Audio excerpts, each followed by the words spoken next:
আসসালামু আলাইকুম। কুকিং হাউসে সবাইকে স্বাগতম জানাচ্ছি আমার আজকের রেসিপি দেখার জন্য। আজ আপনাদের জন্য নিয়ে এসেছি ঘরোয়া পদ্ধতিতে ঘরে থাকা মশলা দিয়ে খুবই সহজ এবং মজাদার একটি চিকেন কড়াই রেসিপি। আর আজকের এই চিকেন কড়াইটা আমি রান্না করব। এখানে কিন্তু কোনো প্রকার দই বা বাদাম বাটা কোনো কিছুই অ্যাড করব না। দই এবং বাদাম বাটা ছাড়াই চিকেন কড়াইটা রান্না করব। এটা রুটি, পরোটা, সাদা ভাত, পোলাও কিংবা খিচুড়ি সব কিছুর সাথেই পরিবেশন করা যায়। খেতে অসম্ভব রকমের মজাদার এবং টেস্টি। চিকেন কড়াই রান্না করার জন্য আমি এখানে 2 কেজি পরিমাণ মুরগির মাংস নিয়েছি। মুরগির মাংসগুলোকে আমি রেগুলার কাট করে কেটে নিয়েছি।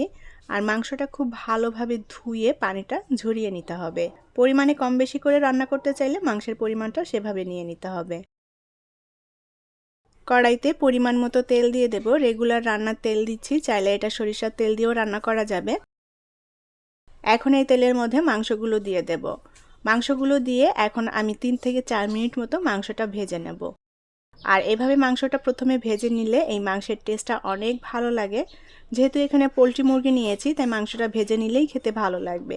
চুলার আঁচটাকে মিডিয়ামে রেখে আমি মাংসটাকে খুব ভালোভাবে উল্টাপাল্টা করে নেড়ে দিয়ে ভেজে নেব।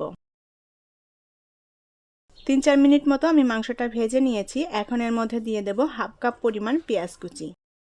আর দিয়ে দেব টমেটো, মিডিয়াম সাইজের 2টা টমেটো এখানে কেটে নিয়েছি। এখন খুব ভালোভাবে নেড়ে চেড়ে পেঁয়াজ টমেটো মাংসের সাথে মিলিয়ে নিয়ে আরও 2-3 মিনিট ভেজে নেব।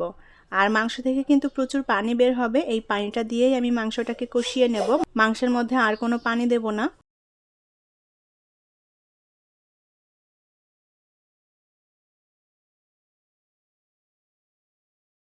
এখন এর মধ্যে দিয়ে দেব রসুন বাটা এবং আদা বাটা। আদা এবং রসুন বাটা মিলিয়ে এখানে 3 টেবিল চামচ পরিমাণ হবে।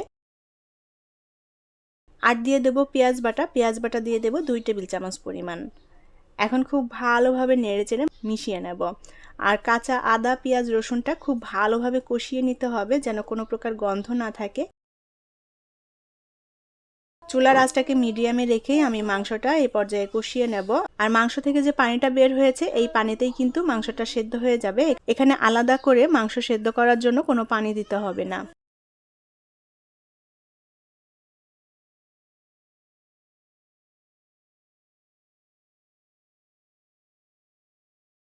এখন এর মধ্যে দিয়ে দেব 3টা তেজপাতা, 2 টুকরো দারুচিনি, কয়েকটা এলাচ এবং লবঙ্গ।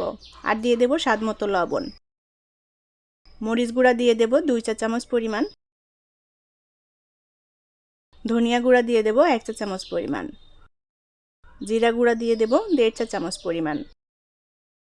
হলুদ গুঁড়া দিয়ে দেব 1 চা চামচ পরিমাণ। আর এখানে দিয়ে দেব জয়ফল, জয়ত্রী, গোলমরিচ গুঁড়া হাফ চা চামচের পরিমাণের একটু কম।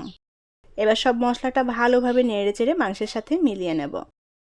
এখন মাংসটাকে খুব ভালোভাবে কষিয়ে নিতে হবে। আর মাংসটা যত ভালোভাবে কষানো হবে, মাংসের টেস্টটাও ততই বাড়বে। চুলার আঁচ মিডিয়ামে রেখেই আমি মাংসটা খুব ভালোভাবে নেড়েচেড়ে কষিয়ে নিয়েছি।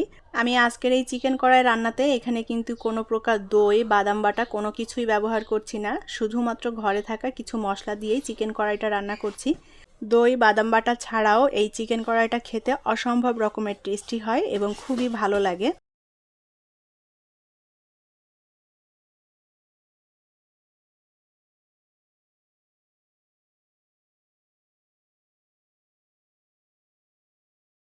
মাংসটা আমি খুব ভালোভাবে কষিয়ে নিয়েছি আর মশলা থেকে তেলটাও ছেড়ে দিয়েছে। এখন এর মধ্যে কিছুটা পানি দিয়ে দেব। আমি একটু গ্রেভি টাইপের রাখবো, সে আন্দাজ মতো করে পানিটা দিয়ে দিলাম। পানিটা দিয়ে খুব ভালোভাবে নেড়েচেড়ে মাংসের সাথে মিলিয়ে নেব।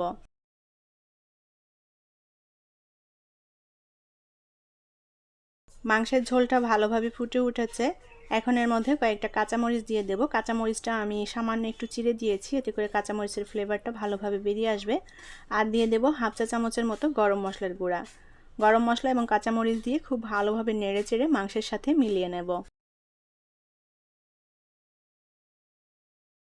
আমি 2 থেকে 3 মিনিটের মতো মাংসটা রান্না করে নিয়েছি। আর মাংসটা রান্না করা হয়ে গিয়েছে। এরকমই থাকবে গ্রেভিটা। এখানে গ্রেভিটা আপনাদের পছন্দ মতো রাখতে পারেন বা আর একটু টানিয়ে শুকিয়েও নিতে পারেন, এটা আপনাদের পছন্দ মতো। তো আমার চিকেন কড়াইটা রান্না করা হয়ে গিয়েছে। এখন চুলা থেকে নামিয়ে পরিবেশন করব।